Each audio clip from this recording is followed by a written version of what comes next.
वंदे लोक तिलकं सात्वत वारता विभूषणं अमर कृत्युत्सारणं प्रबुद्धं लोक जीवनं प्रणय प्रमत्त याग दीपनं वंदे जीवन जीवनं सत्पुरुषं।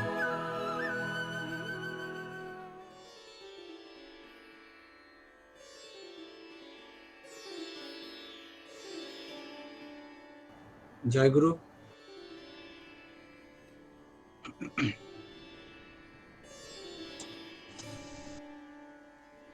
আজকে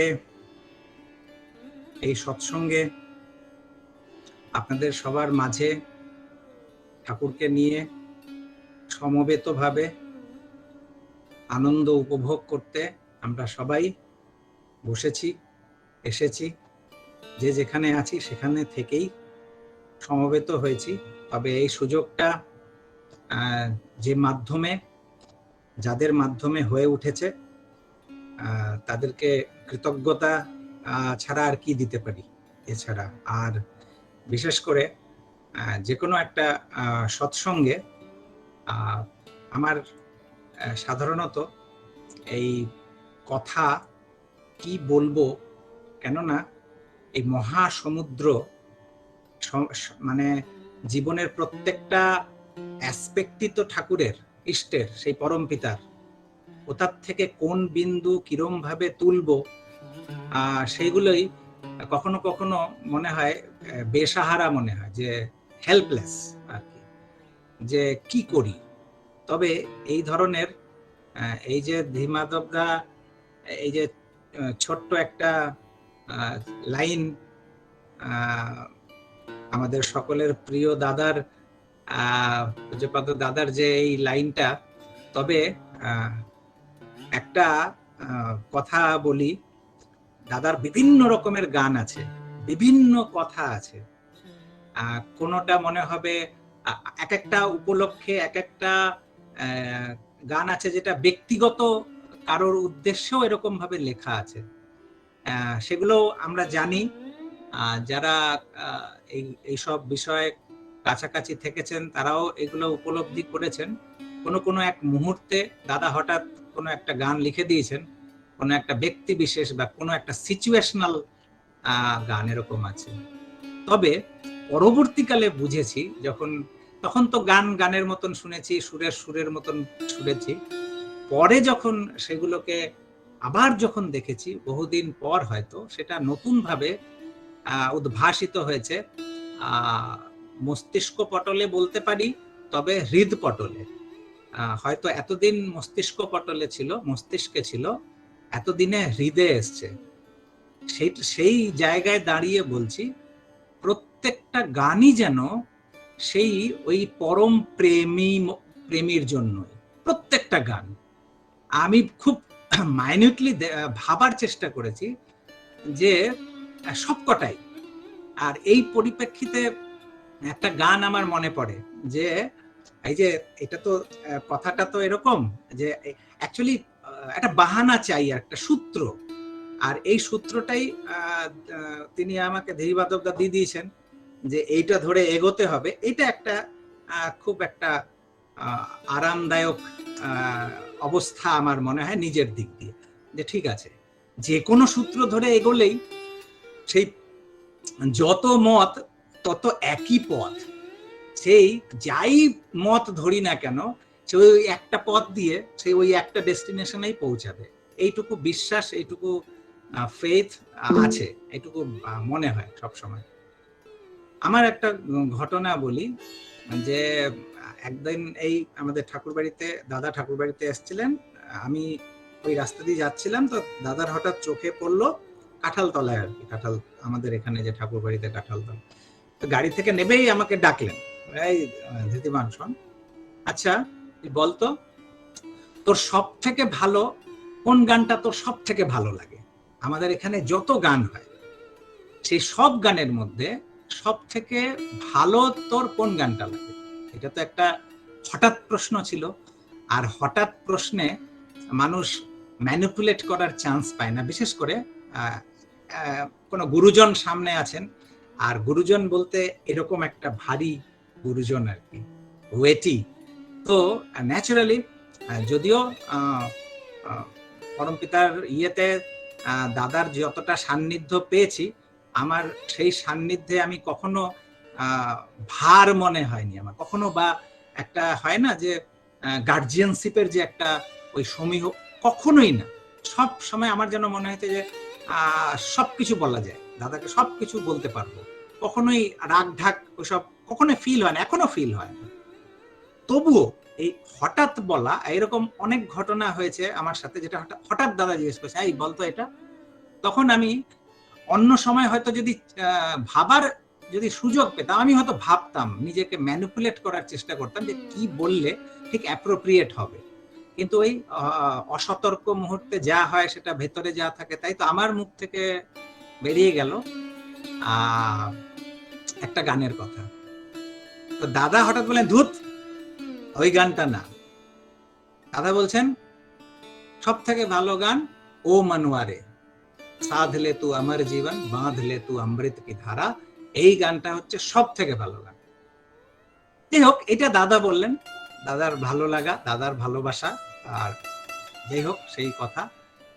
তবে আমি যেই গানটা বলেছিলাম দাদাকে, আমি সেই গানটারই কথা এখন বলতে চাইছি, যে আমি বলেছিলাম যে আমার আগে ওই গানটা খুব ভালো লাগে। কি গানটা? তুমি তো আগেও ছিলে, আমিও ছিলাম, হয়নি কখনো দেখা, শুনিনি তো আগে তব নাম। তুমি তো আগেও ছিলে, আমিও ছিলাম, হয়নি কখনো দেখা, শুনিনি তো আগে তব নাম। সন্ধ্যা আকাশ তলে সেই নিশীতে, সন্ধ্যা আকাশ তলে সেই নিশীতে পরিচয় হয়েছিল তোমারই সাথে। তোমার মুকুরে চেয়ে নিজেরে পেলাম, তুমি আমি এক হয়ে সেথা দেখিলাম। জীবনে তো ঘটে যা, ভাবিনি সেই অঘটন, সহসাই ভরে দিয়ে যায় তনুমন। মনে হয় এতদিন তোমায় ছেড়ে একা একা রহিলাম কেমন করে। হাসি গানে প্রেমে মরে দিলে গো ভরে, আপনারে তাই আজ তোমারে দিলাম। এই গানটা আমার সুর কথা প্রচন্ড ভালো লাগে আমার। এই গানটা তখন, যাই হোক, দাদার লেখা বিশেষ একটা উদ্দেশ্যে পরবর্তীকালে গানগুলোটা যখন ভেবেছি, আমার সেই শ্রীকৃষ্ণের কথা মনে পড়ে, যেটা বলছেন অর্জুনকে, যে তুমিও ছিলে আমিও ছিলাম, এর পরেও তুমি থাকবে আমিও থাকবো, তোমার মনে নাই আমার মনে আছে। এই যে মনে আছে আর আমার মনে নাই, এই মনে করানোর জন্যই তিনি বারবার আসেন। আমরা ভুলে যাই যে এই যে তুমি আর আমি, এই যে সম্বন্ধটা, এই রিলেশনশিপটা, এটা যে কি এইটাই জানান দিতে বারবার তাকে আসতে। আমরা যখনই ভুলে যাই, সেই গ্লানি মানেই হচ্ছে, আমরা যে বলি এই গ্লানির মানেই হচ্ছে যে সেই আমাদের আসল স্বরূপ থেকে আমরা বিস্মৃত হই। আর তাই তার আসার একটাই উদ্দেশ্য, আর কিচ্ছু না। আমার মনে হয় যে এই যে আমরা ভাবি দুঃখ কষ্ট হাসি আনন্দ, খাওয়া দাওয়া, টাকা করি, জীবনে ভালো হতে হবে, এই হতে হবে, ঈশ্বর প্রাপ্তি, বা যাই নাম দিই না কেন, জীবনে যাই করি না কেন, আমার মনে হয় ওই যে গন্তব্য ঈশ্বর প্রাপ্তি মানেই হচ্ছে যে আপ্তি, মানে আমি যে সেই অংশ, সেই god created man after his own image, ঈশ্বর অংশ, জীব অবিনাশী। তো এই যে অংশ, এইটাই মনে করানোর জন্য বারবার তিনি সামনে এসে দাঁড়ান, আর বারবার তিনি সামনে এসে দাঁড়ান, যাতে ওই দেখে যেন সেই ইম্পালসটা, থ্রিলটা, যেই বাঘের বাচ্চা যখন ভেড়ার দলে ঢুকে ম্যা ম্যা ম্যা ম্যা করছিল, নিজের স্বরূপ হারিয়ে, সেই রক্তের স্বাদ হারিয়ে ঘাস খাচ্ছিল, আর গর্জন ভুলে গিয়ে ম্যা ম্যা করছিল, তখন সেই বাঘ সিংহ এসে যেরকম সামনে দাঁড়িয়ে একটা বিরাট গর্জন দেয়, তখন তার সেই ভেতরের সেই ইনস্টিংক্টটা, সেই ঈশ্বর অংশ, সেই অবতারের যে আমরা সেই অংশ, ঠাকুর বলতেন যে আমাকে অবতার বলা তখনই তোমাদের সাজবে, তোমরা সবাই ওই অবতারের মতন হয়ে উঠবে। তো তোমরা, আমি বলিস তোমরা সবাই হচ্ছে অবতার। তো সেই কথাটার উপরে দাঁড়িয়ে আমার মনে হয় যে এই যে কত তো মানুষ এইরকম আমাদের জীবনে এরকম আসেন, ভালো লাগাটা হয় কি করে? কেউ কাউকে যে খুব ভালো লেগে যায়, আর কেউ হয়তো আমার হয়তো রক্তেরই রক্ত সম্বন্ধ, ভালো লাগাটা আসে না, কিছুতেই ভালো লাগা হয়ে ওঠে না। আর এমন এমন অনেক কিছু হয় যে যার সাথে হয়তো কোনো রক্তের কোনো সম্বন্ধ নাই, তবুও ভালো লাগা হয়ে যায়। আর এই যে কোথায় গেল কোথায় গেল, আমার মনে হয় এই উত্তরটা যদি পাই, ভালো লাগাটা কেন হয়েছিল তার সাথে, এই উত্তরটা যদি পাই, আর এই কোথায় তিনি গেল সেই উত্তরটা যদি পাই, আমার মনে হয় আমাদের সকলের নিজের জীবনের অনেক কিছুর উত্তর আমরা পেয়ে যাব। তো এই যেহেতু এই কথাটা দিয়ে এগোনো, আমার দুটো ঘটনা, সেটা আমার নিজস্ব জীবনের একটা আমি এক্সপিরিয়েন্স করেছিলাম দুটো ঘটনা। একটা বলতে পারি, একটা একটু বিটার আমি বলতে পারি। একটা বিটার এক্সপিরিয়েন্স, আর একটা হচ্ছে একটা মানে সুখদ অনুভব। আগে আমি বিটারটা বলে ফেলি, কেননা সুখদটা পরে। ঠাকুর বলতেন আগে কষ্টকর কষ্টকর, আগে কষ্ট পরে সুখ, তাই আগে কষ্টটাই বলে ফেলি। বিটারটা একজন মানুষ, আর দুটো ঘটনাই হচ্ছে একজন স্কলারলি পারসন, মানে একটা বিদগ্ধ মানুষ, জ্ঞানী গুণী মানুষ, আর একজনের ঘটনা যেটা সুখদটা, সে একেবারে গায়ের ন্যাংলা মানুষ, যেটাকে বলে তার পড়াশোনা বিশেষ কিছু নাই, বেশিরভাগই মানুষ তাকেও পাগল পাগলও বলে, এইরকম মানুষ। তো এই দুটো মানুষ, অথচ প্রভাবটা কিরম ভাবে ফেলে জীবনে, তো সেটার কথা বলছি। তো প্রথম ঘটনাটা, একজন এসছিলেন ফ্যামিলি, খুব ভালো পোস্টে মানুষ আর কি, একটা বিদগ্ধ মানুষ, সেই অফিসার একজন, তার ফ্যামিলি নিয়ে দাদাকে কিছু নিবেদন করবেন আচার্যদেবকে। আমার কোনো কারণে আমি যেতে পারিনি, আমি তখন অসুস্থ ছিলাম এরকম বা কিছু একটা এরকম, আমি যেতে পারিনি। তখন আমি ওনাকে বলেছি আপনি যান, কোনো অসুবিধা হবে না, ওখানে থাকেন। আমি একজনকে বললাম যে ওনার কাছে যাবেন, উনি ঠিক, আপনি যান, ওখানে নিবেদন হয়ে যাবে, আমি এইটুকু ওনাকে বললাম। তো উনি গেলেন, যাবার পরে তারপরে তো আবার ফিরে এসছেন কিছুক্ষণ পর, আধা ঘন্টা পর ফিরে এসে যখন আমার সাথে দেখা করছেন যে যাবো, আমি বললাম যে হয়েছে নিবেদন? না থাক, পরে। আমি বললাম যে কেন, কি হলো বলেন? তখন বলছে যে না না থাক থাক, ঠিক আছে। আমি তো বুঝে ফেলেছি যে নিশ্চয়ই কিছু একটা হয়েছে। আমি তখন তাকে জিজ্ঞাসা করলাম কি হলো? তখন উনি বলছেন যে না না থাক। খুব বললাম না আপনি বলেন কি হয়েছে, যদি হয় তাহলে আমি এই অবস্থায় আমি যাবো, আপনার যদি না হয়ে থাকে। না না না না না, আপনার এখন শরীর ভালো নেই, আসলে কি হয়েছে, আমি ওখানে গেছিলাম, আমি তো জানি না ওরকম, আর আমি আসলে ওই নাটমণ্ডপে উপরে উঠে গেছিলাম, গিয়েই সাথে সাথে উনি উপরে উঠে দাদাকে কিছু বলার বা এরকম কিছু করেছিলেন। একজন মানুষ তাকে এমন ভাবে ধ্যাতানি দিয়েছেন, আর খুব খারাপ, একটু রেগেই একটা এমন করে বলেছেন, আর লোকজন ছিল ওখানে, দাদার হয়তো অতটা দৃষ্টিও যায়নি তখন, কেন অনেক মানুষ টানুষ ছিল। তো ওনার খুব সেটা আঘাত লেগেছে মনে, যে আমাকে এরকম ভাবে উনি বললেন কেন। তারপরে উনি আর কিছু নিবেদন করেননি, উনি প্রণাম করে চলেছেন। তো আমার ভেতরে আমার খুব খারাপ লাগলো। আমার খারাপ আরো বিশেষ করে এই জন্য লাগলো যে প্রত্যেকটা মানুষ, আমরা বাড়িতে যেরকম ভাবে হুইপড হয়েছি, বাড়িতে যেরকম ভাবে শাসন পেয়েছি, যে তোমরা এখানে ঠাকুর বাড়িতে আছো, তোমরা হচ্ছে ঠাকুরের সেবক, তোমরা হচ্ছে ঠাকুরের চাকর, বাইরের থেকে যারা আসছেন তারা হচ্ছেন ঠাকুরের অতিথি, সেই পরমপিতার অতিথি, সেই ইষ্টের অতিথি। তোমাদের কাজ হচ্ছে তাদের মনে যেন কোনো রকম দুঃখ কষ্ট না পায়, তাদের সুখ সুবিধা দেখা, সেটা হচ্ছে তোমার কাজ, কর্তব্য। তো আমি সবসময় ভাবি এখানে যারা আসেন, দাদার কাছে আসছেন, মূলত ঠাকুরের কে ভালোবেসেই আসছেন, তো সেই সব নিয়ে তার গায়ে যখনই কোনো কিছু করি, তার ইয়েতে সেই আঘাতটা সঙ্গে সঙ্গে পৌঁছায় সেই পরমপিতার গায়ে।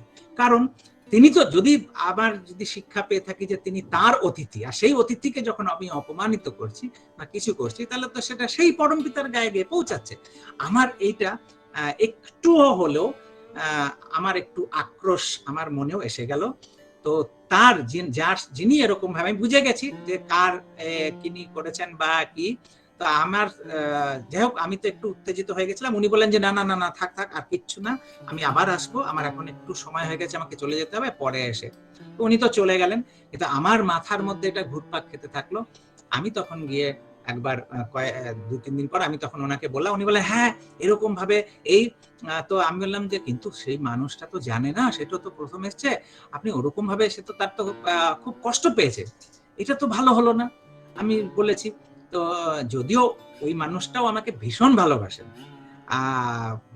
এখন আর নেই, সেই যাই হোক, আমাকেও খুব ভালোবাসতেন, এই ঘটনাটার পরেও আমাকে খুব ভালোবাসতেন, কিন্তু তখন একটা উত্তেজিত মুহূর্তে, একটা মুহূর্তের জন্য হয়ে গেছিল। তখন আমি তাকে বলেছিলাম যে, আমি যখন এইটা কথাটা বললাম তখন বলছি, তুই ওসব বুঝবি না, এখানে এতগুলো মানুষ, এত ভিড়, এত কিছু সামাল দিতে হয়, মাথা ঠিক রাখা যায় না। এই কথায় তখন আমি বললাম যে তাহলে তো যেখানে মাথা ঠিক রাখা যায় না, সেখানে তো থেকে লাভ নাই, সেখানে থেকে লাভ কি, এখানে মাথাই ঠিক থাকা যায় না। তো এইটা তো শুনে তিনি আরো রেগে গেলেন আমার উপরে। যাই হোক, আমি তখন একটা বাচপানা ছিল, এই কথাটা আমি বলে ফেলেছিলাম। বাট তখন আমার একটা আক্রোশ ছিল এই কারণে যে ওই মানুষটা ঠাকুরের কাছে এসে যে এইরকম ভাবে মন খারাপ নিয়ে গেল, এই কর্মফল আমি কি ছাড়া পাবো? এটা আমরা নিজেদের স্বার্থেই ভাবি যে এই যে আঘাতটা সে পেল মনে, দুঃখ, সেই দুঃখটা সেই পরম পিতার কাছে গেল, সেই কর্মফল কি আমি যেহেতু ওটাতে জড়িত না, তাই বলে কি আমি বেঁচে যাব নাকি? আমার পরিবেশে যদি এই ছোট ছোট জিনিসগুলো যদি অবহেলা করি, আমার গায়েও সে আজ নয় কাল এই আঘাতগুলো আসবে। সেই একটা আক্রোশের ভাব ছিল। তা আমি এইটাই বলে ফেলেছিলাম যে যদি স্বয়ং ঈশ্বরেরও সঙ্গ হয়, কিন্তু মন যদি সংকুচিত হয়, তাহলে সেই ঈশ্বর সঙ্গ করেও লাভ নাই। সেই সঙ্গের থেকে ওই যে ঠাকুর শরৎচন্দ্র চট্টোপাধ্যায়কে বলেছিলেন যে, উনি যখন বলেছিলেন, ঠাকুর বলেছিলেন যে আমার কোনো সাধ্য নেই, আমি কাউকে সাহায্য করতে পারি, আমার কিছু এক্সপিরিয়েন্সেস আছে, আমার কিছু জীবনের অনুভব আছে, সেটা যদি কেউ ফলো করে তার লাভ হতে পারে। আর বলেছিলেন, দিস এক্সপিরিয়েন্স ইজ লাইট, এই জীবনের এই অনুভবই হচ্ছে প্রকাশ, আলো, যে আলো দেখে মানুষ চলে। তখন শরৎচন্দ্র বলেছিলেন যে কিন্তু এই আলো দেখে যেটাকে আলো ভাবলাম, অনুসরণ শুরু করলাম, কিন্তু কিছু দূর যাবার পরই মনে হলো অন্ধকার। এরকম তো অনেক আলো আছে, যে আলোটাকে আমরা ভাবি যে এটাই আলো, এটাই জীবনের সবকিছু। এরকম অনেক জায়গায় আমরা আলো ভেবে অনুসরণ করি, আর পরবর্তীকালে দেখতে পাই, বুঝতে পাই কিরকম হয়। ঠাকুর এটা শোনার সাথে সাথে শরৎচন্দ্রকে বলছেন যে দাদা, যখনই অন্ধকার মনে হবে, অনুসরণ করা বন্ধ করে দেবেন, কারণ এই অন্ধকার নিয়ে স্বর্গরাজ্যের যাত্রী হবার চাইতে আলো নিয়ে নরকে যাওয়াও ভালো। এই যে কথাটা, তখন আমার এই কথাটাই বেশি মনে হয়েছিল যে স্বয়ং তার সঙ্গ করছি, তার কাছে আছি, অথচ মাথা ঠিক যদি থাকছে না, যে কারণেই হোক, পরিস্থিতির যত চাপই হোক, সেই চাপের মধ্যেও যদি আমি নিজেকে, যদি আমার যদি ওই সেই দুর্বল জায়গাগুলো যদি আমি সংশোধন না করতে পারলাম, তাহলে সেই সঙ্গে লাভ কি? তার চেয়ে ভালো তো বাজারে গিয়ে চলে যাওয়া, বাজারের সঙ্গে থাকবো, মনে তো কষ্ট হবে না, ভাই বাজারে আছি, বাজারের উঠাপাঠাক চলছে, এখানকার যা পাচ্ছি, যা হচ্ছে। কিন্তু স্বয়ং এই দরবারে থেকে, এই কিংডমে থেকে, দ্য গডস কিংডম যেটাকে বলা হয়, সেই ঈশ্বরীয় রাজ্য, সেই ধর্মরাজ্যে থেকেও যদি এই মন সংকুচিত হয়, মন ছোট হয়ে যায়, মন ঠিক না থাকে, তাহলে মাথা ঠিক না থাকে, লাভটা কি? হাউজার ম্যান্দার জীবনের এই পরিপ্রেক্ষিতে বলি, হাউজার ম্যান্দা একটা কোনো ব্যাপার নিয়ে ঠাকুরের তার একটু হয়েছিল, অভিমান হয়েছিল বলতে গেলে। পরমপিতার হয় এক্সক্লুসিভ পজিশন চান পরমপিতা, অনেক কথা মাথা ভিড় করে চলে আসে, তবে না বললেও পারি না। পণ্ডিতদাকে বুঝিয়েছিলেন কেষ্টদা, পণ্ডিতদা মানে গুরু প্রসন্ন ভট্টাচার্য, কৃষ্ণ প্রসন্ন ভট্টাচার্যের জ্যেষ্ঠ পুত্র, ছোটবেলায় ইয়াং অবস্থায়, তো বোঝাচ্ছেন তাকে যে শোন, আমাদের জন্য ঠাকুরের কি হয় জানিস? আমাদের জন্য ঠাকুরের কি হয় জানিস? একটা পুরুষ যখন স্ত্রীকে ভালোবাসে, একটা পুরুষ যখন স্ত্রীকে ভালোবাসে, সেই স্ত্রী যখন অন্য কোনো পুরুষের দিকে চায়, সেই পুরুষের মনে কি হয়? আমাদের জন্য ঠাকুরের ঠিক তাই হয়।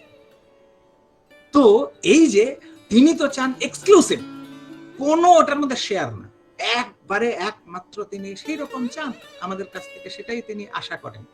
কিন্তু ওই হয় যে কত কিছু এরকম ভাবে আমরা আমাদের অনেক রকম টান এদিক ওদিক টেনে নিয়ে যায়, আর তখন তিনি কিন্তু ওই মুখে বলবেন না, উনি অভিমান করবেন কিন্তু।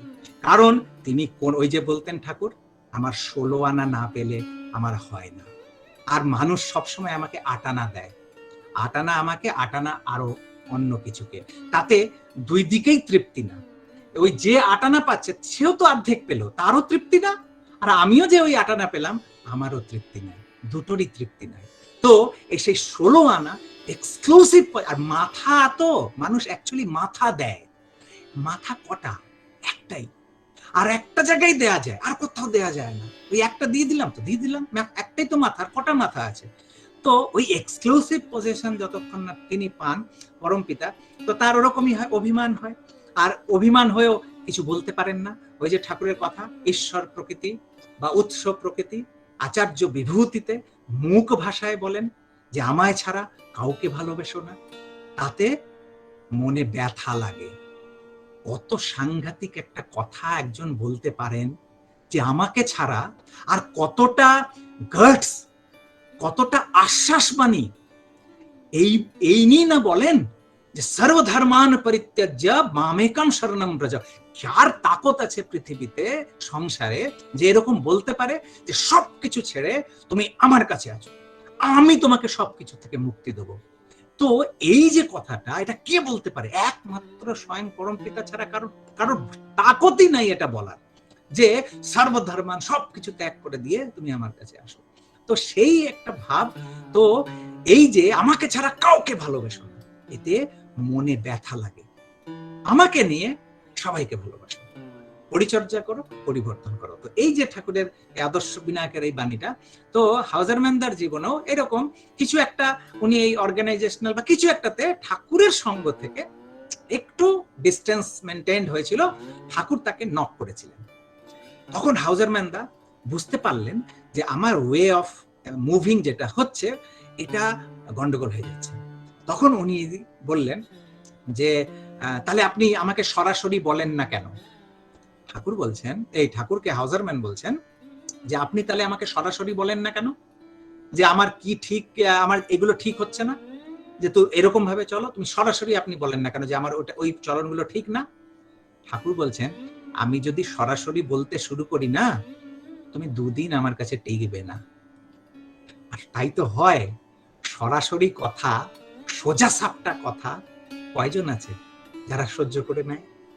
আমরা তো সবাই প্যাম্পার্ড হতে চাই, আমরা সবাই প্রশংসা বা একটা সবসময় একটা পিঠে হাত বুলানো চাই, আর সেই পিঠে একটা বাহ বাহ এইটা শোনার জন্য আমরা কখনো কখনো ওই সৎ চলনেও অসৎ তাড়াতাড়ি করে ওই ঘাপলা ঘোটালা যেটাকে বলে করে ফেলি, ওই শর্টকাট পদ্ধতি নিয়ে ওই বাহটা, ওই প্রশংসা শোনার জন্য। তো এই যে একটা, ঠাকুর বলছেন আমি যদি সরাসরি বলতে শুরু করি সোজা সোজা কথা, তুমি 2 দিন আমার কাছে টিকবে না।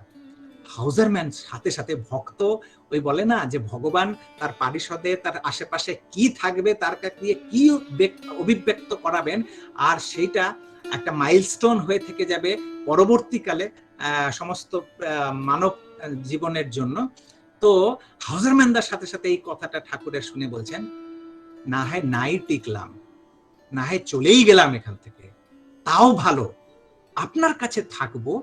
আর আমি মানুষ হলাম না, আমার আপনি যা চাইছেন সেইটা আমার জীবনে ঘটলো না, তাহলে আমার এখানে থেকে লাভ কি?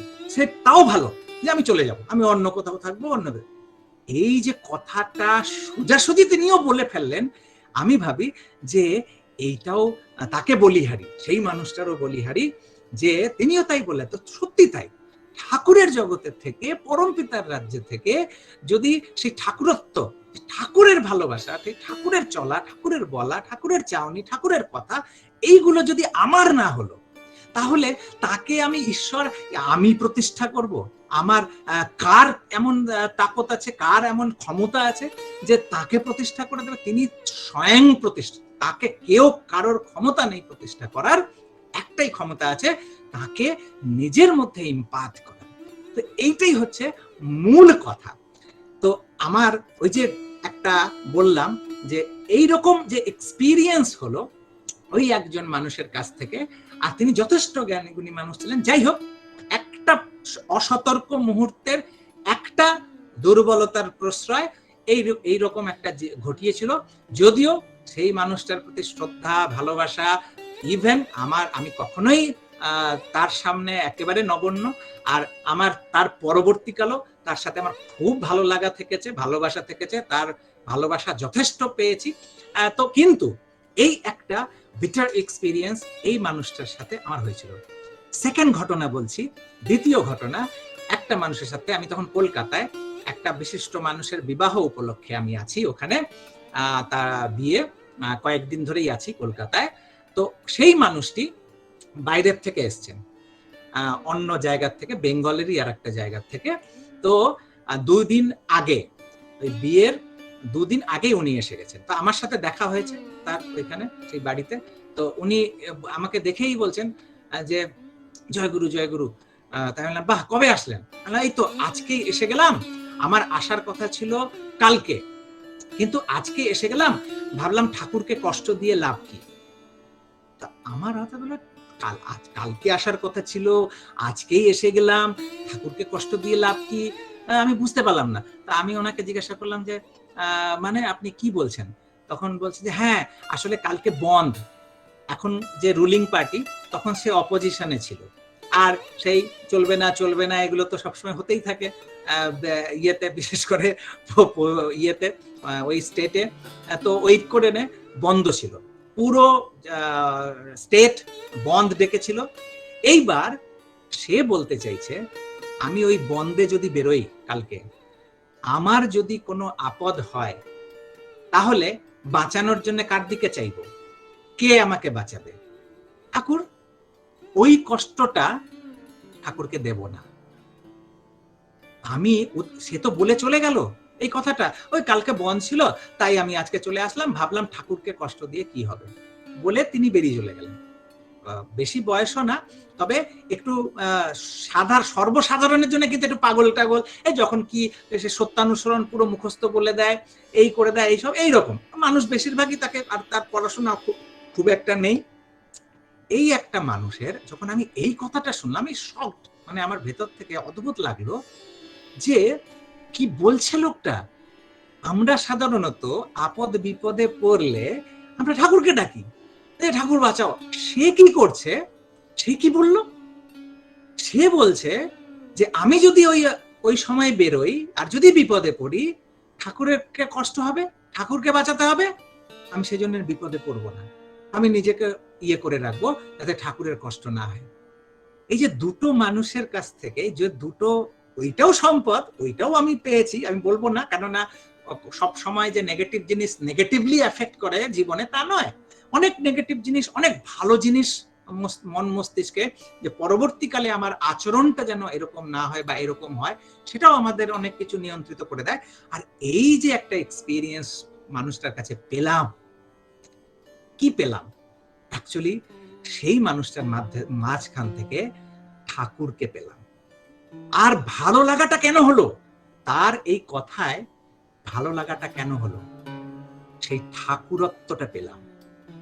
এই যে আজকের যে লাইনটা, যে কত তো আপন মানুষ, এই কোথায় গেল, এই যে কোথায় গেল, এই কথাটা, এই সব মানুষ যারা ঠাকুর প্রাণ মানুষ, ভালো লাগাটাও এটা ডিফাইন হয়ে যাবে যে আমার জীবনে ভালো লাগার কি কি আছে, কে কে আছে, এটাই ডিফাইন করে দেয় যে আমি কাকে ভালোবাসি, আমার জীবনের মূল কেন্দ্রটা কোথায়।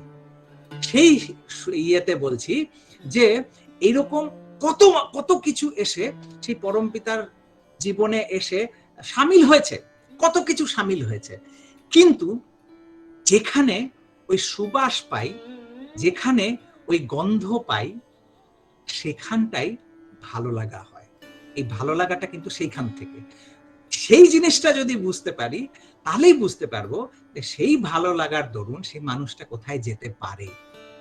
এইটা তখন আর প্রশ্ন হয়ে দাঁড়িয়ে থাকে না যে সেই মানুষটা কোথায় গেল, আমরা খুব ভালোভাবেই জানি যে সেই মানুষটা কোথায় আছে।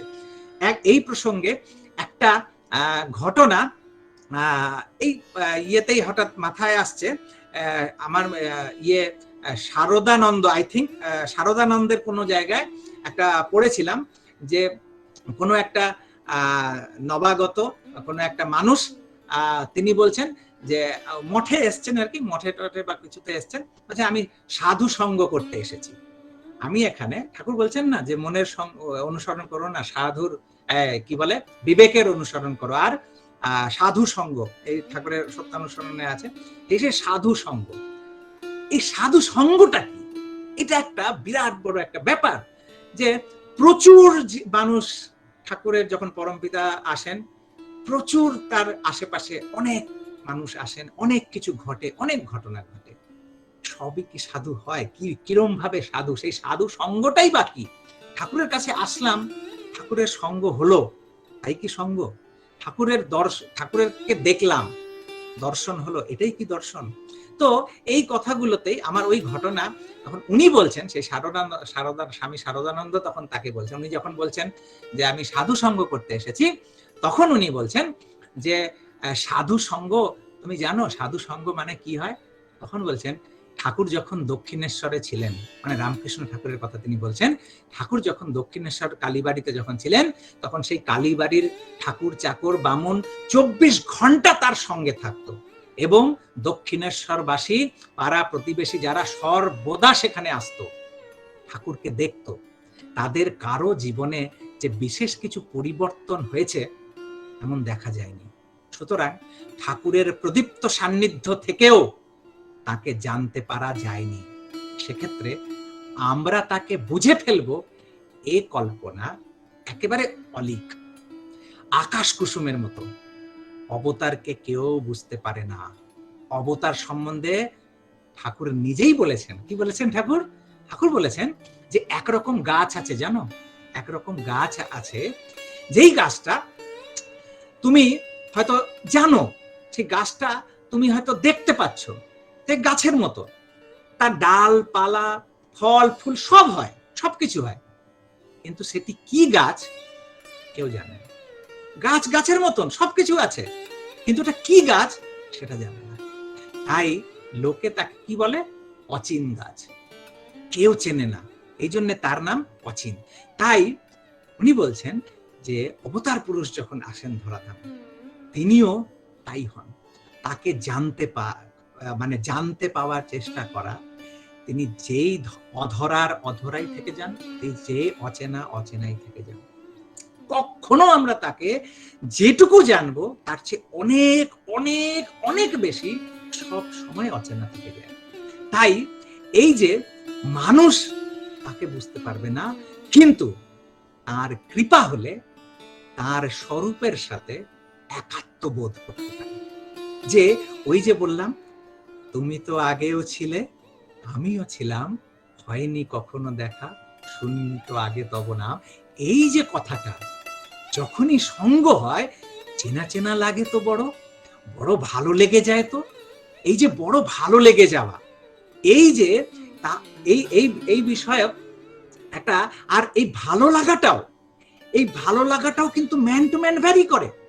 সবার যে একই রকম ভালো লাগা হয় তা না, এক একটা নিজের নিজের বৈশিষ্ট্য, নিজের নিজের লেয়ারে, যেই স্পেয়ারের মানুষ সেই রকম ভালোবাসা হয়। ওই যে একটা ঘটনা, যে একটা মোহর বা একটা মুক্ত বা এইরকম কিছু একটা ছিল, যেটা একজন ইয়েতে দেওয়া হলো, একটা রত্ন। তো তিনি বললেন যে একজন তার ভৃত্যকে, তার চাকর, যে তার সেবক, তাকে সেই বহুমূল্য রত্ন দিয়ে বলল যে যাও বাজারে গিয়ে যাচাই করে আসো তো দেখি যে এটার মূল্য কত। তো সে সর্বপ্রথম গেল কোথায়? সে তরি তরকারি বাজার যখন যারা বিক্রি করছে তার কাছে গেল। তো ওই বেগুন টেগুন এইসব হ্যান ত্যান, তো ও বলছে যে দেখছে যখন ওইটাকে, যে এটা তো বেশ চকচকে, তো সে বলছে যে এটা পাথর একটা, তবে এটা কত আর হবে, এটার কোনো, তার কাছে ওই বেগুন আর ওই পটল আর এটার দাম অনেক বেশি। তো বেশ, সে বলছে যে বেশ চকচকে, ভালোই, তা আমি তোমার এই বদলে 1 সের বেগুন দিতে পারি, এই নাও 1 সের বেগুন নাও, আর তুমি ওটা আমাকে দিয়ে দাও। সে তো দেয় না, উনি তো খালি বলেছেন যে তার মালিক খালি যাচাই করে আসো, সব জায়গায় জিজ্ঞাসা করবে যে কত। তো ওই বেগুনওয়ালাটা 1 কিলো বেগুন দিচ্ছে সেই রত্ন। তখন তখন তখনও বলছে যে না না না না, থাক থাক, সে বিক্রি করবো না। সেখান থেকে আবার একটু এগিয়ে গেল, একটা ব্যবসাদারের কাছে গেল। তো সে তার চেয়ে আরেকটু বাড়িয়ে সে বলল যে হ্যাঁ, এটা ঠিক আছে, এটার আমি এইটুকু দিতে পারি। কিন্তু তারপরে এক জহুরির কাছে গেল, যে এসব চেনে, সে যে দেখেই বলছে এটা তুমি কোথায় পেলে, এইটা তুমি কোথায় পেলে। তখন সেই জহুরিটা বলছে এর দাম তো আমিও দিতে পারবো না, এটা যত মূল্যবান এর দাম তো আমার কাছেও নেই। এইটাই সেই পরম পুরুষ যিনি হন, এইরকম যার যেরকম বৈশিষ্ট্য, যে যেরকম দেখে সে সেরকম ভাবে সে পায়।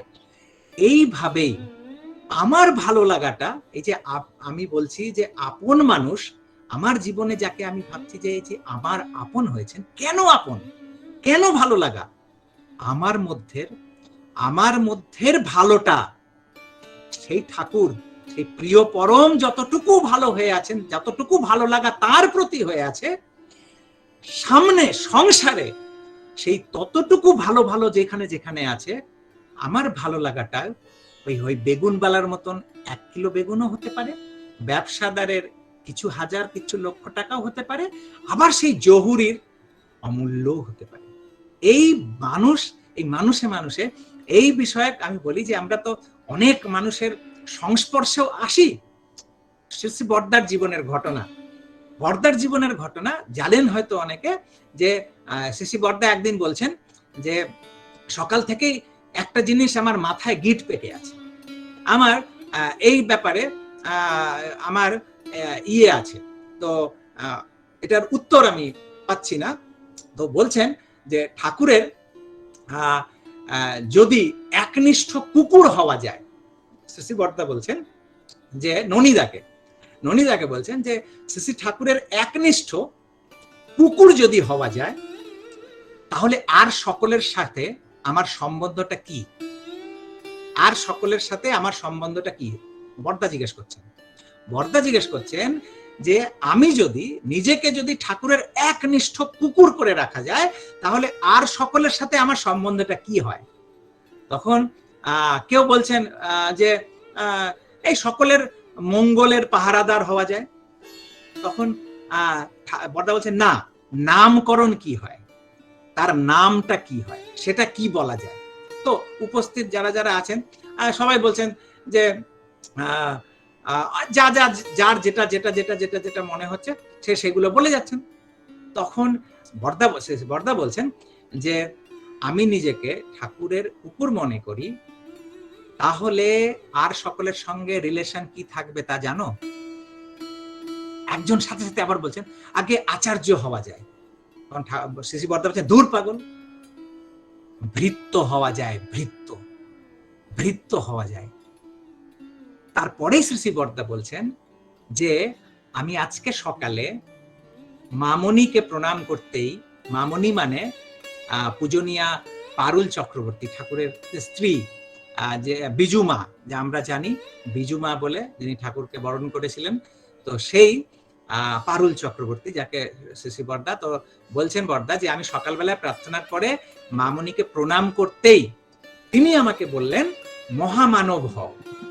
তখন আমি তাকে বললাম যে আমি সকলের ভৃত্য হতে চাই, আমি সকলের ভৃত্য হতে চাই। প্রভুর ভৃত্য হলে সবাকার ভৃত্য হওয়া যায়, সকলেই তো পরম পিতার, সকলের মধ্যেই তিনি আছেন। আমি সকলের সেবক হতে চাই, সকলের সেবা করতে চাই। এই যে কথাটা, তখন বলছেন যে বর্দা যিনি প্রভুর ভৃত্য হন তিনি তো আমাদের পূজনীয়। একজন বলছেন যে আপনি যদি প্রভুর ভৃত্য হন তাহলে তো আমাদের পূজনীয়, তো পিতার ভৃত্য যিনি হন তার সঙ্গে আমাদের সম্পর্ক ভৃত্য কি করে হয়, যে আপনি আমাদের ভৃত্য হবেন কি করে। তখন বর্দা আবার ইয়ে করে বলছেন যে তোর কি রিলেশন সেটা বল, আমাকে করছিস কেন? আমার মনে হয় আমি ঠাকুরের ভৃত্য, আর আমি তাই মনে করি আমার কাজ হলো সবার সেবা করা। আমি ঠাকুরের ভৃত্য, তাই আমার মনে হয় সবার সেবা করা। তো এই যে কথা আমি মনে করি, তারপরেই বলছেন যে আমি মনে করি সবকিছু ঠাকুরের, এক একটা জিনিস ঠাকুরের। ওই জন্যে ওই ব্যাপারে একটা কোনো কিছু গন্ডগোল হলে আমার কিন্তু গন্ডগোল বেঁধে যায়। ঠাকুরের স্বার্থ রক্ষাই আমার জীবনের সাধনা। তাই কোন রকম, আর এটা শুধু জিনিস না, সম্পদে না, মানুষও তাই। মানুষেরও একটা মানুষের কোনো কিছু হলে তখন তার মনে হতো ওই ঠাকুরের সম্পদ। এই কথাটা, এই যে ভালো লাগা, বর্দাকে ভালো লাগা, এই ভালো লাগাটার পেছনে কি, তিনি কত মহান, তিনি কত বিশাল, বর্দা কি বলছেন যে ওই বিশালতা দিয়ে আমারটা কি। তার মানে হচ্ছে তার মধ্যে যে ঠাকুর, তার মধ্যে যে ঠাকুরত্ব, সেই ঠাকুরের স্পর্শ, তার আমার যে ভালো লাগাটা, সেই ভালো লাগার পয়েন্টটা কোথায়?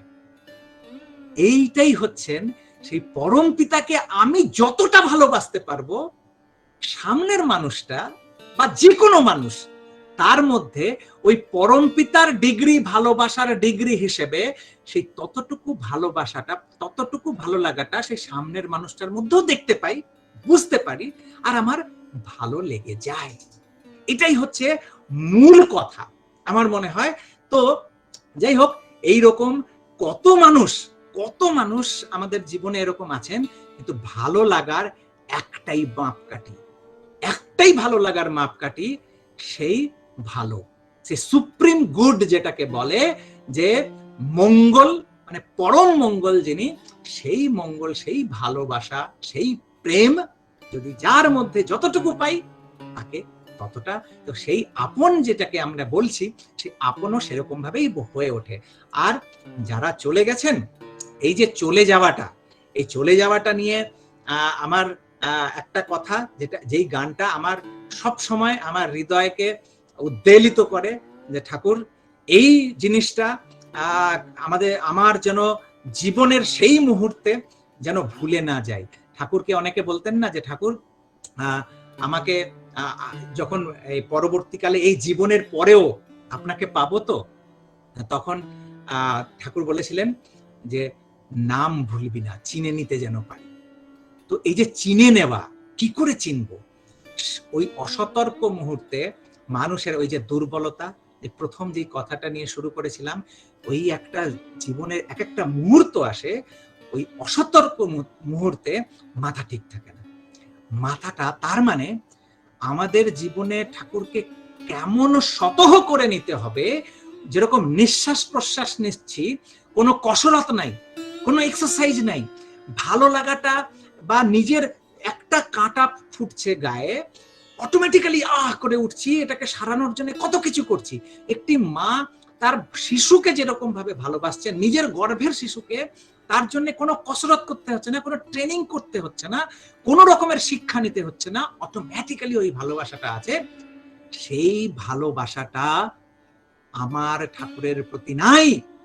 তাই তো এই নিত্য কর্মাদি, এই সকাল সকাল উঠে নাম ধ্যান, ইষ্টভৃতি, প্রার্থনা, নিত্য সাধু সঙ্গ, সৎসঙ্গ, এই সব কিছু অধ্যয়ন, অধ্যাপন, ঠাকুরের সমস্ত কিছু দিয়ে নিজেকে ঘিরে রাখি, তার স্মৃতিগুলো যেন এক্সপ্লোর করি, যেন প্রত্যেকটা কণায় কণায় যেন আমার সমস্ত সত্তা জুড়ে যেন তিনি ঝংকৃত হতে থাকেন, রেজোনেন্সটা যেন সবসময় থাকে প্রতিটা মুহূর্তে। এটার জন্যই তো এত কিছু করা। তো সেই আপন করে নেওয়া, এটা তো হয়নি, আর তাই এই সব কিছু করি। সেই জন্যে এইটা ওই অসতর্ক মুহূর্তে বেফাস কথা বেরিয়ে যায়, অসতর্ক মুহূর্তে বেচাল চলন চলে যায়। এই যে জীবনটা যখন ছাড়ি, কোথায় গেলেন তারা, কোথায় গেলেন, এই যে ডিটারমিন্ড হয় কি করে, তো এই যে সমস্ত কিছু ছিঁড়ে যায়, সারা জীবনটি ধরে যা আহরণ করেছি, সারা জীবন ধরে যেগুলোকে সংগ্রহ করার চেষ্টা করেছি, সমস্ত কিছু একটা একটা করে ছিঁড়তে থাকে, মৃত্যুকে মানুষ ভয় পায় একমাত্র এই কারণ। আর একটা তো ওটা আছেই, জন্ম নিতে কি কঠিন বেদনার ভিতর দিয়ে যেতে হয়, কতবার মৃত্যু হয় সেই জন্ম নেওয়ার আগে, সেই সেই ভয়াবহ পরিস্থিতিটাকে ভয় করে মানুষ। কারণ সেই প্ল্যাটফর্ম পায় না, সেই সমভাব পায় না মাতা পিতার মধ্যে যেখানে সে ল্যান্ড করবে। ডিজার্ভিং প্ল্যাটফর্ম পায় না, ডিজার্ভিং সেই অ্যারেনা পায় না বলে বারবার সে আসে, আর কোটি কোটি সোল বিফল মনোরথ হয়, তার ডেথ হয় সেখানে। এই কত মৃত্যুকে বরণ করে গিয়ে দুর্লভ মানুষ জন্ম পেতে হয়, এই একটা ভয়। আর একটা ভয় হচ্ছে যে এই জন্ম পেয়েও সেই যে যা যা আহরণ করলাম কিছুই তো সাথে যাচ্ছে না। এই যে যেই যেই জিনিসের সাথে নিজেকে জড়িয়ে ফেলেছি, সমস্ত আমার সত্তাকে জড়িয়ে ফেলেছি, একটা একটা করে ছিঁড়তে থাকে। আর সেই বেদনা, সেই ব্যথা, একটা এমন কোন সূত্র থাকে না যেই সূত্র ধরে ট্রানজিশনটা হতে পারে, এই পার থেকে ওই পারে যেতে পারি। হাতে এমন কিছু নাই যে সূত্র ধরে ওই যে স্মৃতিবাহী চেতনা যেটাকে বলছেন, মহাচেতন সমুত্থান হয়নি, সেই মহাচেতনার সাথে পরিচয় হয়নি বলে লিঙ্কটা ছিঁড়ে যায়। এই ছেঁড়াটা প্রচন্ড বেদনাদায়ক হয়। যার হয় সে জানে সেই মুহূর্ত থেকে তো আর ফিরে এসে বলার আর সুযোগ থাকে না, শুধরে নেওয়ার সুযোগ থাকে না। আমার মনে হয় যে আমাদের প্রত্যেকের জীবনে যদি ওই একটা সূত্র, সেই মহাচেতনার সূত্র, সেই পরম পিতার সূত্র, সেই ভালোবাসাটা যেন সমস্ত ভালো লাগা, সমস্ত কামনা বাসনা, সমস্ত কিছুকে ছাপিয়ে যদি ওই ভালোবাসাটা হয়ে যায়, ওই সূত্রটা যদি মানুষ ধরে নেয়, হয়টা কি হয় যেটা হেমকবির হয়েছিল। আপনারা সবাই জানেন হেমচন্দ্র মুখোপাধ্যায়, হেমকবি, ঠাকুরের স্মরণে এসেছিলেন। তার জীবনে কি করে ট্রানজিশন হয়েছিল। তিনি তখন মৃত্যুসজ্জায় বলতে তার অসুস্থ, খুবই অসুস্থ। তখন সেই অসুস্থ সেই শয্যায়, রোগ শয্যায় তিনি একটি লেখনী লিখলেন, একটি গান লিখলেন। লিখেই বসে আছেন ঘরে, জানলা দিয়ে দেখতে পেলেন কেষ্টদার দ্বিতীয় স্ত্রী সুধামা, আমার একদম নেবার আর কি, ঠাকুর বাড়িতে আমার একদম পাশাপাশি। আর কেষ্টদার বাড়ি আর আমাদের বাড়ির সাথে একটা একেবারে ফ্যামিলিয়াল একটা সম্বন্ধ আছে। তো এই ঘটনাগুলো, এই ছোট ছোট ছোট ছোট ঘটনাগুলো, সেগুলো শোনা, জানা, বোঝা। তো সেই সুধামা তখন তিনি ওই পাশ দিয়ে যাচ্ছেন, হিমায়তপুরের ঘটনা এটা। তো হেমকবি অসুস্থ হয়ে আছেন রোগশয্যায় একেবারে, সুধামা পাশ দিয়ে যাচ্ছেন, হঠাৎ উনি ডাকছেন, ও সুধা, ও সুধা।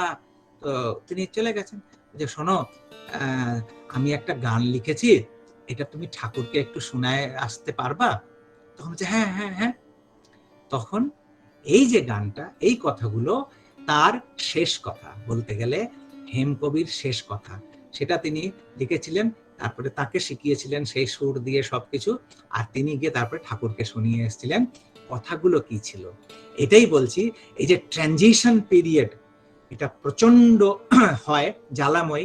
আমি ছোট্ট একটা এক্সাম্পল দিয়ে বলতে পারি যে যারা অ্যাস্ট্রোনট, এই যে স্পেস সায়েন্স যারা জানেন, রকেট যখন পাঠানো হয় মহাকাশে, সেই মহাকাশে যখন রকেট যায়, সব থেকে ডেঞ্জারাস মুহূর্ত যখন হয় সেটা হচ্ছে যখন ওখান থেকে ফেরত আসে।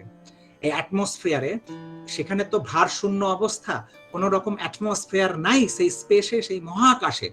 সেই স্পেস ক্রাফটটা, সেই স্পেস শাটলটা তখন যখন এই অ্যাটমসফিয়ারে ঢোকে, এই ঢোকার মুহূর্তে ঘর্ষণ হয়। কারণ এই বায়ুমণ্ডলে ঢুকছে, এই অ্যাটমসফিয়ারে ঢুকছে, যেখানে অ্যাটমসফিয়ার নেই, একটা এমনি অবস্থা, সেখান থেকে ওই হাই স্পিডে, ওই লাইট স্পিডে যখন ঢোকে, প্রচন্ড ঘর্ষণ হয়, কলিশন হয়।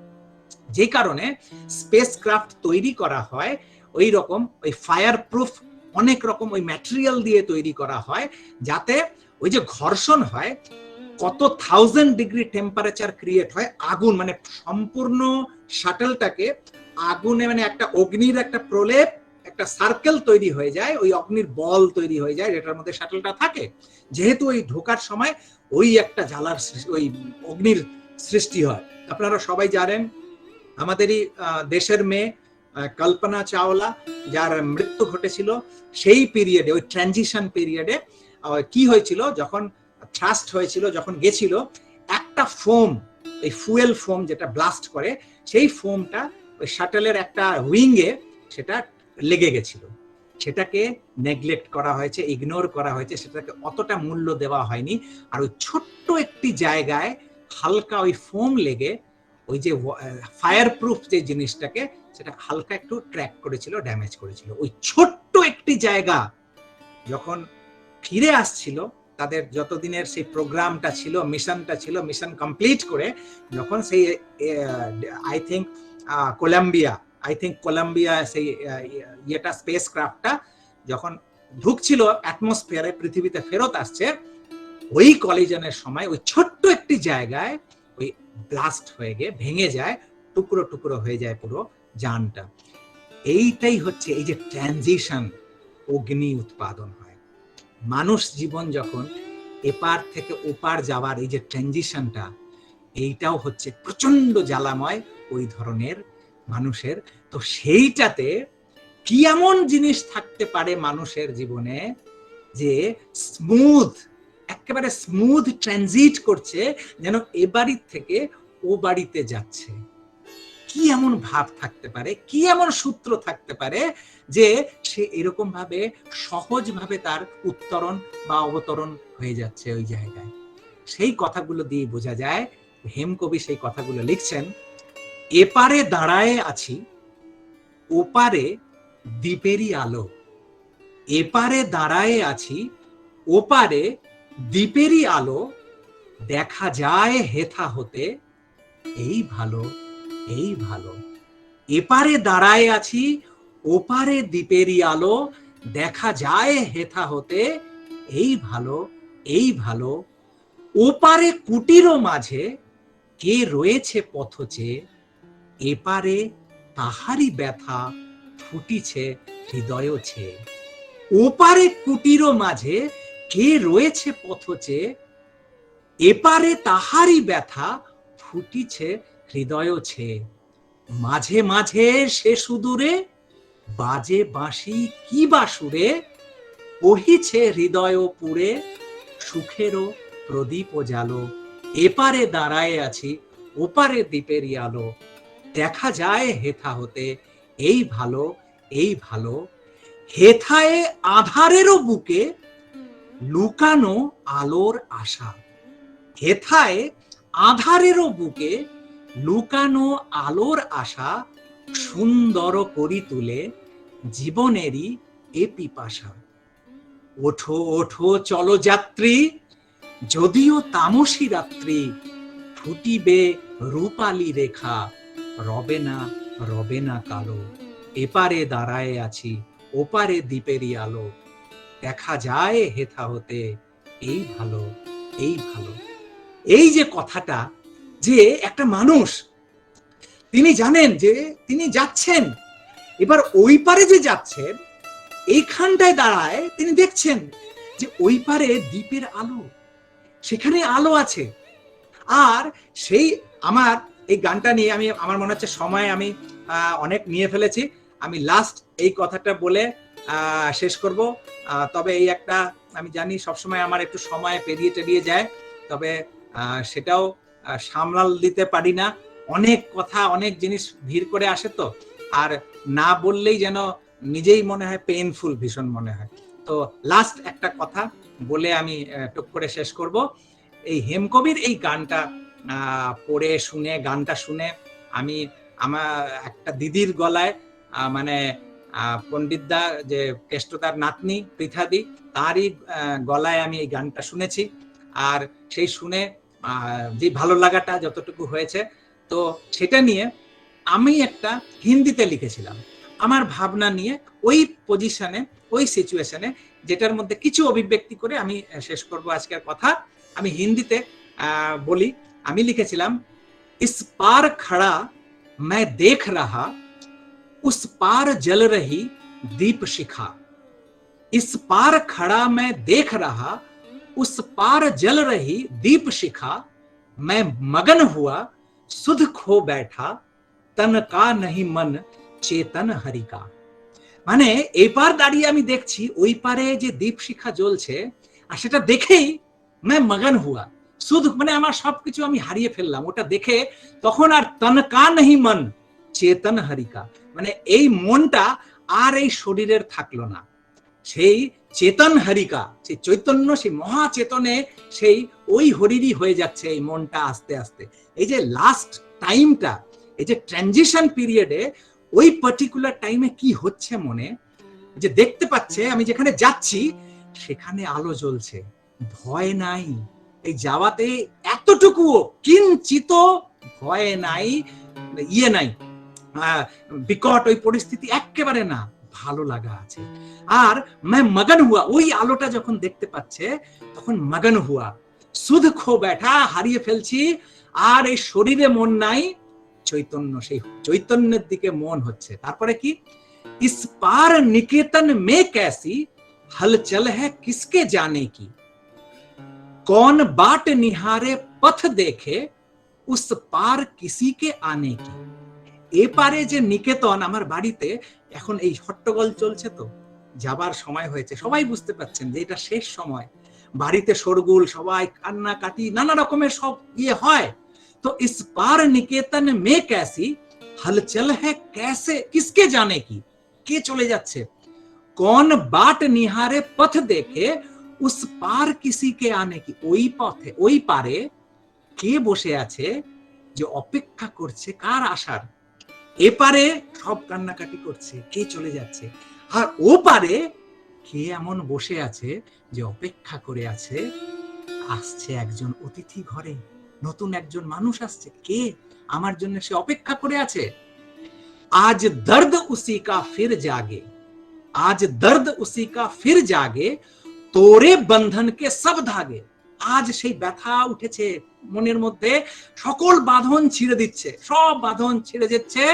कहीं दूर घटाओं के आगे स्वर गूंज रहा है वंशी का, সেই বাঁশির স্বর ধ্বনিত হচ্ছে, मैं मगन हुआ सुध खो बैठा, तन का नहीं मन चेतन हरि का।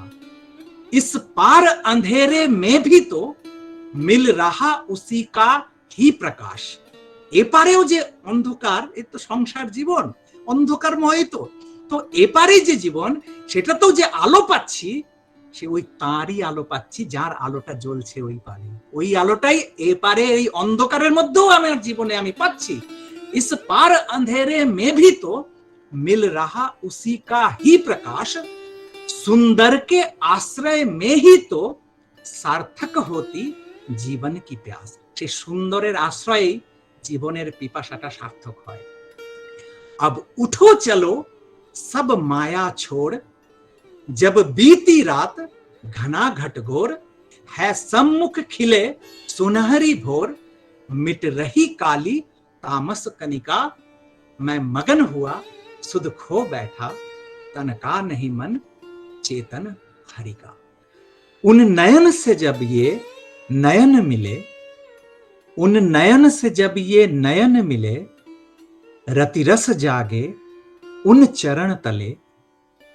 মানে সেই জায়গায় পৌঁছে যখন সেই দৃষ্টি আদান প্রদান হচ্ছে, সেই চোখে চোখ মিলছে, মিলন হচ্ছে। उन नयन से जब ये नयन मिले, रतिरस जागे उन चरण तले, अंतर्मन प्राण विभोर हुआ, कंपित हिए प्रणय प्रदीप जले। जब विलय हुआ अनुदेह सघन, प्रतिध्वनित तभी आदि स्पंदन।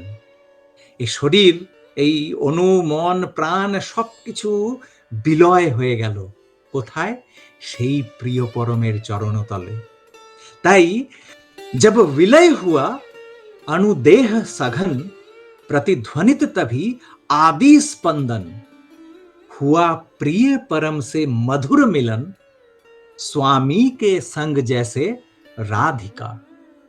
मैं मगन हुआ सुध खो बैठा, तन का नहीं मन चेतन हरि का, इस पार खड़ा मैं देख रहा, उस पार जल रही दीप शिखा, मैं मगन हुआ सुध खो बैठा, तन का नहीं मन চেতন হরিকা।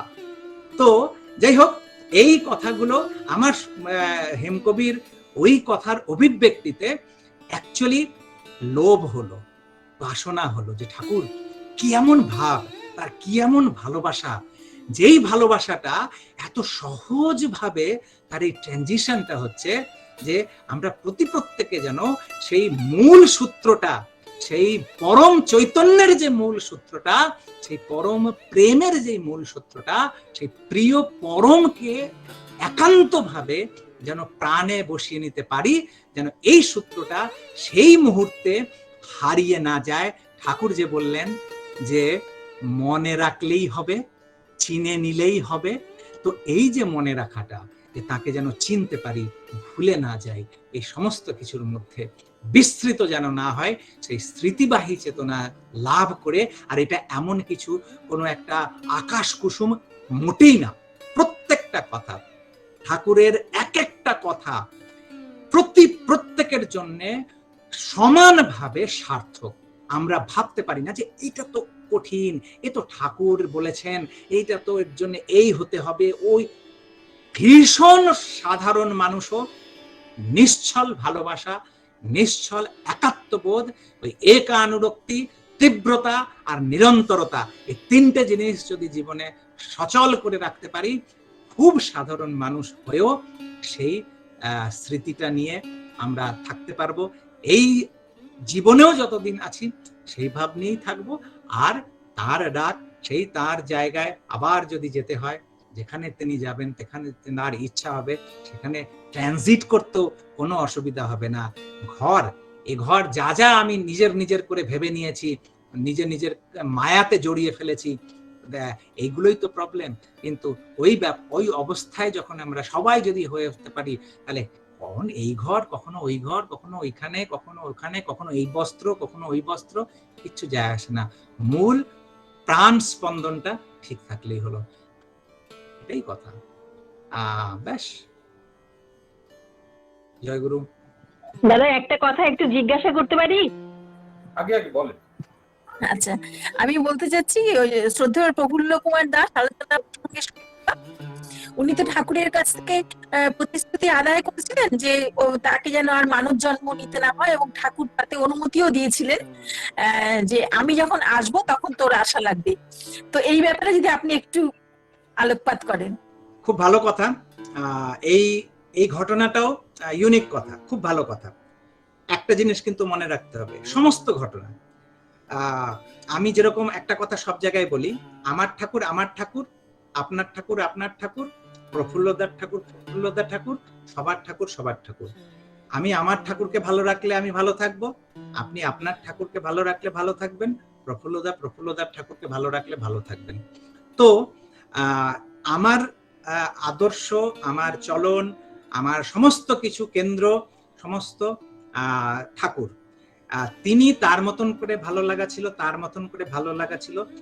কোন ক্রমে তার, আমি বলতে পারি যে তাদের যে জীবন, এই সব মানুষদের যারা ঠাকুরের প্রত্যক্ষ সঙ্গ করেছেন, তাদের মানে কণাটুও, এইটুকু কণাও যদি পাই, তাহলে মনে করব, নিজেকে ধন্য মনে করব, যে অতটুকু যদি ঠাকুরের প্রতি যদি কমিটমেন্টটা যদি হয়ে যায়, মানে সিকি ভাগ, তাদের মতন নিজের জীবনটা ধন্য মনে করব।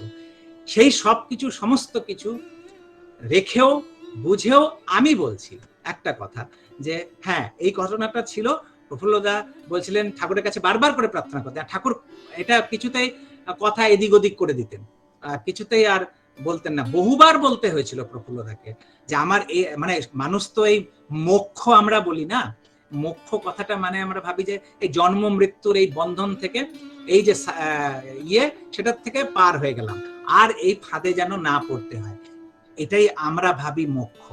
ঠিক আছে, তাহলে একটা জিনিস ভেবে দেখতে হয় যে তাহলে ঠাকুর বললেন কেন আমি বেদ বিধি ছাড়ি, বেদনা হারি হরিনাম গাইরে, আর ওই লাস্টের লাইনটা ধর্ম অর্থ কাম সবই ত্যায্য, মোক্ষের মুখে ছাইরে। যদি জীবনের এটাই উদ্দেশ্য হতো, যে জীবনে এটাই পাওয়া হতো যে এই জন্ম মৃত্যু থেকে আর জন্ম না নিতে হয়, তাহলে ঠাকুর এটা লিখলেন কেন? মোক্ষের মুখে ছাইরে। আর যদি মোক্ষের নাম এটা হয়, মোক্ষ মানে যদি এটা হয় যে এই জন্ম মৃত্যু থেকে আর আসছি না, তাহলে সেই মোক্ষকে তো ঠাকুর ছাই বলছেন। তাহলে হয়তো মোক্ষ অন্য কিছু জিনিস, বা এটা নয়, বা যদি থাকে আর ছাই বলছেন যখন, তাহলে ওটাই হবে। কারণ ঠাকুর এবার প্রফুল্লদা তার অনেক কিছু ব্যাপার ছিল, তার অবস্থান, তার জীবনের অনেক কিছু এমন বেদনা ছিল, অনেক কিছু ছিল। এবার ভক্ত ভগবানের কি সম্বন্ধে কি তিনি বলেছেন সেটার স্পর্ধা আমার নাই, সেই অডাসিটি আমার নাই যে আমি সেটাকে ইভ্যালুয়েট করব, আমি সেটা নিয়ে বিশ্লেষণ করব, সেই স্পর্ধা আমার এই নাই। তবে ঠাকুর কিছুতেই বলছিলেন না এটা, মানে দিচ্ছিলেন না, আশ্বাসন দিচ্ছিলেন না। তবে যখন বারবার করে, তখন একদিন ঠাকুর প্রফুল্লদাকে বললেন যে যখন লেগেই আছেন নাছর বান্দা, তখন একদিন ঠাকুর বলছেন, দূর পাগল, তা ভাবিস কেন, ঠিক আছে যখন আমি আসব তখন আস। মানে এরকম কিছু কথা, আমি এক্সাক্ট কথাগুলো হয়তো বলতে পারছি না, যখন আমি আসব আমার সাথে আসবো, তার মানে তুমি আর জন্ম তোমার এমনি হচ্ছে না, যখন আমি আসব তখন আমার সাথে আসবি। এটা হয়ে গেল। এবার প্রফুল্লদার নিজের রকম ভাবনা, তার নিজের সাধনা, সেই এই কথাটা আমার ভাবনা। এবার আমার ভাবনা আমি বলি যে, আমি আবার বলে নিচ্ছি কিন্তু, যে এই সব মহাজীবন, যেই আলোকে আলোকিত, যেই স্পর্শে শিহরিত, সেই জীবনের কোন রকম কোনো কিছু বলা বা ওটা আমি স্পর্ধাই মনে করি, সেইটুকু।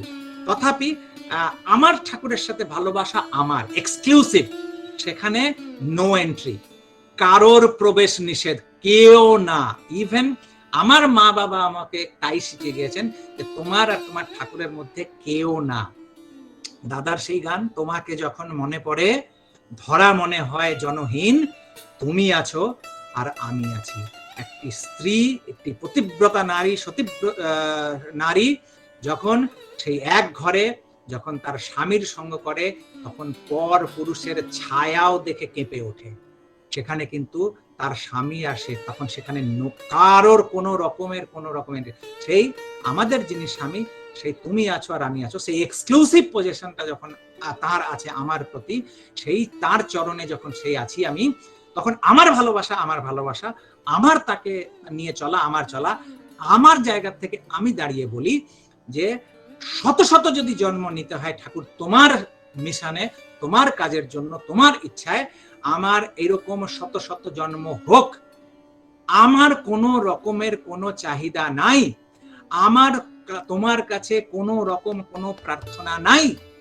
আর এই প্রার্থনাই তো আমরা করি ঠাকুরের কাছে, যে ঠাকুর আমি জানি না আমার কিসে মঙ্গল, তোমার ইচ্ছা আমার মধ্যে মূর্ত হোক।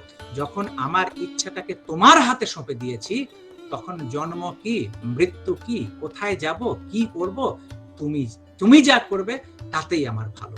আর মোক্ষ যেই কথাটা, আমি মনে করি মোক্ষ মানে এই জন্ম মৃত্যুর পার নয়।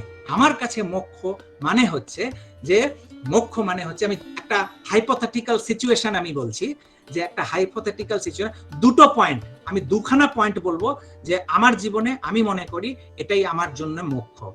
ফার্স্ট হাইপোথেটিক্যাল সিচুয়েশন হচ্ছে যে একদিকে পৃথিবীর সমস্ত আনন্দ, পৃথিবীর সমস্ত সুখ, পৃথিবীর সমস্ত ঐশ্বর্য, পৃথিবীর সমস্ত আরাম, পৃথিবীর সমস্ত কিছু একদিকে আছে।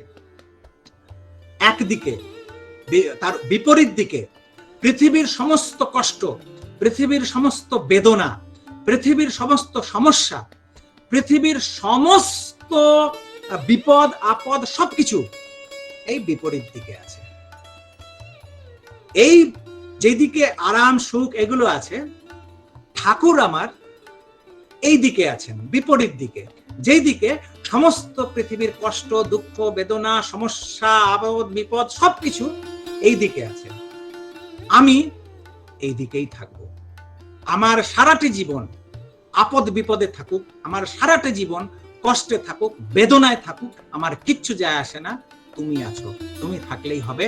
সেই কুমিল্লা মার কথা, যে কুমিল্লা মা যখন সেই কাতর হয়ে নিজের জীবনের কষ্ট ব্যক্ত করেছিলেন ঠাকুরকে, ঠাকুর আমার কপালটাই পোড়া, আমার দুর্ভাগা, আমার জীবনে সুখ নাই, তখন ঠাকুর সেই সেই মুহূর্তে একা ছিলেন যখন ওই ঘরে, আর ওই মাটি তখন নিচে বসে ঠাকুরের তামাক সেজে দিচ্ছিলেন আর কাঁদছিলেন।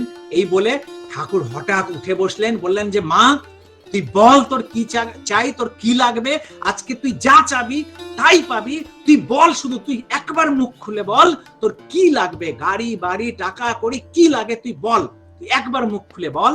সেই কুমিল্লার মা সেই তামাক ছেড়ে দৌড়ে গিয়ে ঠাকুরের চরণ ধরে নিয়েছিলেন, পা ধরে নিয়েছিলেন, আর বলছিলেন ওই ঠাকুরের ওই বিশাল আর ওই রূপ দেখে তখন বলছিলেন ঠাকুর আমার কিচ্ছু লাগে না, কিচ্ছু লাগে না, আমার কিচ্ছু চাই না, শুধু আমার তুমি থাকলেই হবে, শুধু আমার তুমি থাকলেই হবে। ঠাকুর এই কথাটা শুনে তার ওই বিশাল রূপ সাথে সাথে চুপসে গেলেন আর বললেন মা তুই এটা কি চেয়ে বসলি, এই যে তুই চেয়ে বসলি আমাকে, তোর তো সারাটি জীবন কষ্টের সীমা থাকবে না, তোর ঘরের বিছানায় তোর ভেতরে ঘুম হবে না, সারাটি জীবন তোর কষ্টে থাকবে, তুই এটা কি চেয়ে বসলি। কুমিল্লার মা তখন বলছেন ঠাকুর আমার কষ্টই ভালো, আমার কষ্টই সই, কিন্তু তুমি থাকলেই হবে, আমার আর কিচ্ছু লাগবে না। এটা হচ্ছে মোক্ষ। আমি মনে করি যে এটাই হচ্ছে মোক্ষ, যে তুমি থাকলেই হবে, আর জীবনে যাই হোক এসপার ওসপার হয়ে যাক কিচ্ছু যায় আসে না, এটাই হচ্ছে মোক্ষ।